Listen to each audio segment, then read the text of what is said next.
the fifth largest hurricane in our history. Record rain fell in these states. New York recorded more rain yesterday, the first day of September, than it usually sees the entire month of September. We saw more than 3 inches of rain per hour fall in Central Park. The United States National Weather Service issued a flood emergency in Manhattan, Brooklyn, Queens, the Bronx, Staten Island, and parts of Long Island last night. This is the first time that such a warning has ever been issued for the city. People were trapped in the subways, but the heroic men and women of the New York Fire Department rescued all of them. They were trapped. We're seeing the same story of devastation and heroism across New Jersey and Pennsylvania as well. For now, 11 people in New York and New Jersey died because of the storm.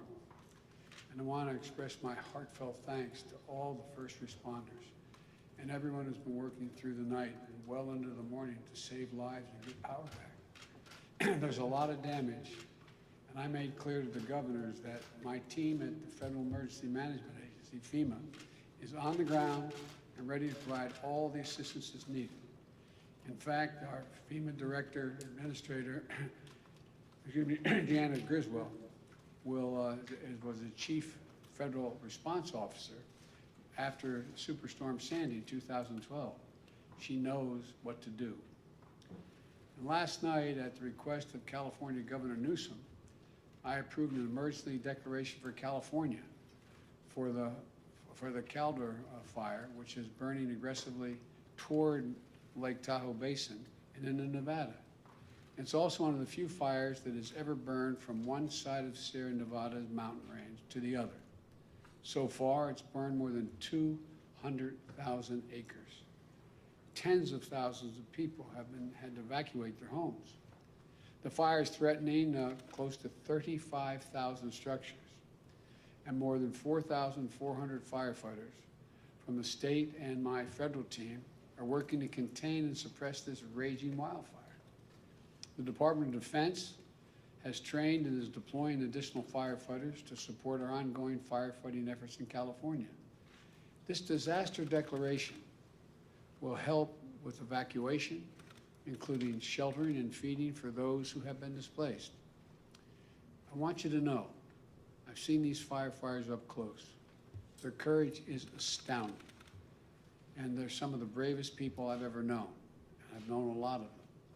My heart goes out to them. My thanks is an abundant thanks for what they do. Now I want to provide an update on our efforts to help millions of Americans down south recover and rebuild from Hurricane Ida. We've been monitoring this hurricane closely and the devastation it's caused. To date, 6 deaths. About 1 million homes without power in Louisiana and Mississippi. While the catastrophic flooding wasn't as severe as it was during Hurricane Katrina 16 years ago, Ida was so powerful that it caused the Mississippi River literally to change direction, change the flow temporarily. The good news is that as a result of significant multi-billion-dollar federal investment in the levee system around Metro New Orleans, it held. It was strong. It worked. But too many people and too many areas are still unprotected and saw a storm surge and flooding that was devastating. We've seen the reports of winds up to 170 miles per hour. It's not been confirmed yet by FEMA, but 170 miles an hour, causing unimaginable damage with debris and down power lines, making roads impassable, and slowing response efforts to save folks and property. You know, the people continue to shelter in place. Tomorrow, I'll be traveling to Louisiana to meet with Governor John Bell Edwards, as well as the parish presidents and mayors, and the local officials representing the affected areas. Governor Edwards encouraged me to come and assured me that my visit will not disrupt recovery efforts on the ground. That's what I wanted to be sure of. My message to everyone affected is we're all in this together. The nation is here to help. That's the message I've been making clear to the mayors, governors, energy and utility leaders in the region whom my administration has been working closely with over the past few days. Working with governors in the area, even before Ida made landfall, I issued emergency declarations for Louisiana and Mississippi to help us respond quickly. FEMA pre-positioned more than 4.3 million meals and more than 3 million liters of water and other critical resources in the region before it hit. We deployed more than 250 generators, and we're working to getting more into the area, especially to hospitals in desperate need of them. The Department of Health and Human Services deployed a 250-bed federal medical shelter in New Orleans and 5 medical assistance teams available throughout the state. Since the hurricane hit, more than 6,000 members of the National Guard have been activated in Louisiana, Mississippi, Alabama, and Texas, and other states to support search and rescue and recovery efforts. For those who have lost their homes, states have been working with the American Red Cross to open almost 50 shelters across the Gulf Coast. We know that there is much to be done in this response on our part. We need to get power restored. We need to get more food, fuel, and water deployed. I get hourly updates on the progress from FEMA well into the night, and we'll be working around the clock until the critical needs of the region are fully met, and we will meet them. Even as we tackle the core elements of the disaster response, we're also deploying new tools to help speed this recovery, things that have not been used very much in prior hurricane responses. Working with private companies that own and operate the lifeline infrastructure, like electricity and communications. We've used the latest technology to accelerate restoration of power and cell phone service. It's beginning to get back up, but there's a long way to go.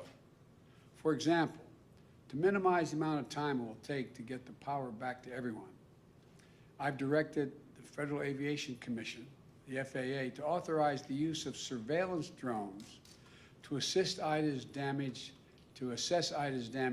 to energy infrastructure, while ensuring those flights do not disrupt aerial search and rescue missions. Likewise, I've asked the Pentagon, the Department of Homeland Security, and the Department of Energy to immediately make available any satellite imagery they can help provide in assessing the extent of the damage. Drones and satellites can make the work faster by getting to the places that are most desperately in need. They can identify where the lines are down, map the damage, help get the transmission lines back up and running in all the parishes. But people, hard-working people, do the complicated and dangerous work. There are more than 25,000 linemen and clearance crews from 32 states in the District of Columbia racing to restore power. In Alabama, 2 have died on the job. This is complicated and really dangerous work, but we're moving as fast as humanly possible to get it done. It's important to know that the region hit by Ida is the key center of our nation's oil production and refining infrastructure. That's why we're not waiting to assess the full impact of the storm is going to have on oil production and refineries. We're moving already, quickly, to increase the availability of gas and easing the pressure on gas prices around the country. I've directed the Secretary of Energy, Jennifer Granholm, to use all of the tools at her disposal, including using the Strategic Petroleum Reserve to keep gas flowing to the pumps. In order to get critical supplies to the region to beat the pandemic, I directed the Department of Transportation to renew an energy declaration to provide flexibility on how many hours a truck driver can drive. Most people don't know there's a limitation on the number of hours you can be on the road. The Transportation Department is broadening that emergency declaration to include transportation of gasoline and other types of fuel as well, in addition to medical supplies and food.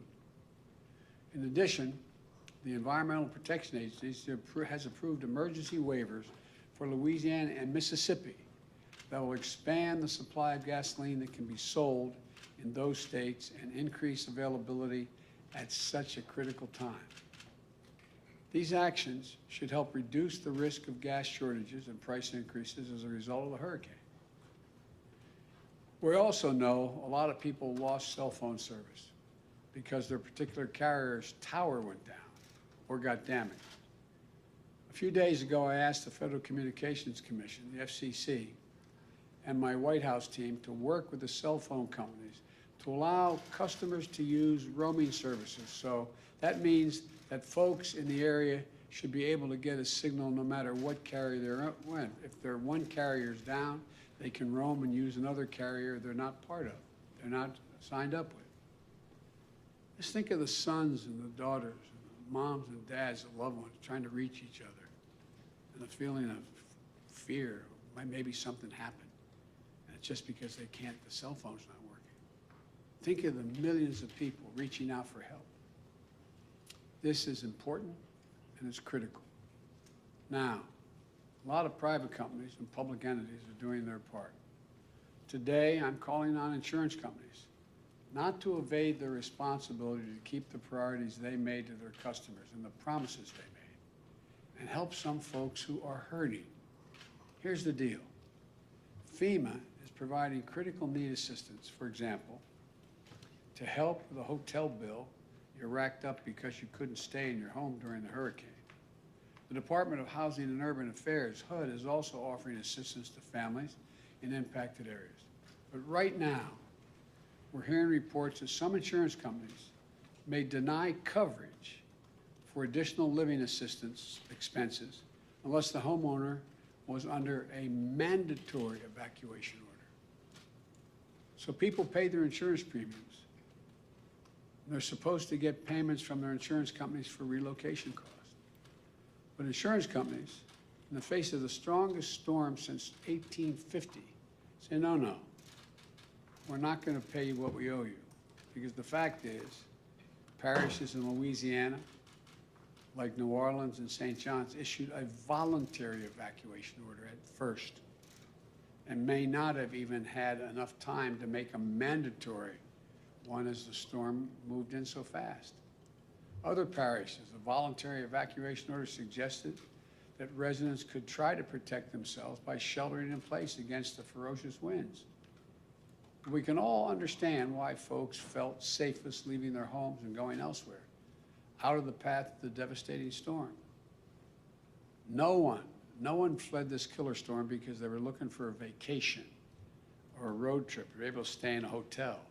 They left their homes because they felt it was flee or risk death. There's nothing voluntary about that. So I'm calling on the private insurance companies right now, at this critical moment. Don't hide behind the fine print and technicality. Do your job. Keep your commitments to your communities that you insure. Do the right thing and pay your policyholders what you owe them to cover the cost of temporary housing in the midst of a natural disaster. Help those in need. That's what all of us need to do. That's what we're trying to do. FEMA has pushed out $77 million to the people of Louisiana so far, individuals. My message to the people of the Gulf Coast, who I'm going to visit tomorrow, we are here for you. And we're making sure the response and recovery is equitable so that those hit hardest get the resources they need and are not left behind. Whether you're a homeowner, a renter, a parent, a small business owner, no matter who you are, if you live in the affected area, please visit disasterassistance.gov. Go online and visit disasterassistance.gov to find help now. That's disasterassistance.gov. Or call 1-800-621-FEMA, F-E-M-A, 1-800-621-FEMA, F-E-M-A. That's 1-800-621-3362. There's help you can qualify for right away. I've tasked my senior advisor, Cedric Richmond, New Orleans neighbor and former congressman from Louisiana's 2nd District for 10 years, to lead this relief effort. He knows the area, he knows the people, he knows how to get things done, And he knows they get things done when local, state, and federal level are all working together alongside the private sector. The people of Louisiana and Mississippi are resilient and resourceful. We're going to stand with you for as long as it takes to recover and allow you to rebuild. And to the country, the past few days of Hurricane Ida and the wildfires in the West and the unprecedented flash floods in New York and New Jersey is yet another reminder that these extreme storms and the climate crisis are here. We need to be much better prepared. We need to act. When Congress returns this month, I'm going to press for their action on my Build Back Better plan. That's going to make historic investments in electrical infrastructure, modernizing our roads, bridges, our water systems, sewer and drainage systems, electric grids and transmission lines, and make them more resilient to these superstorms and wildfires and floods that are going to happen with increasing frequency and ferocity. We're reminded that this isn't about politics. Hurricane Ida didn't care if you were a Democrat or a Republican, rural or urban. This destruction is everywhere. And it's a matter of life and death, and we're all in this together. This is one of the great challenges of our time, but I'm confident we'll meet it. We're the United States of America, and there's simply nothing, you've heard me say it before, nothing beyond our capacity when we work together. So for all those who are still in harm's way, or all those struggling to deal with the aftermath of these storms and fires, say, God bless you. Keep the faith. Everyone working day and night to look out for their fellow Americans is what this is about. And we're going to get this done. Thank you. Mr. President, you called for a whole of government approach in Texas, sir?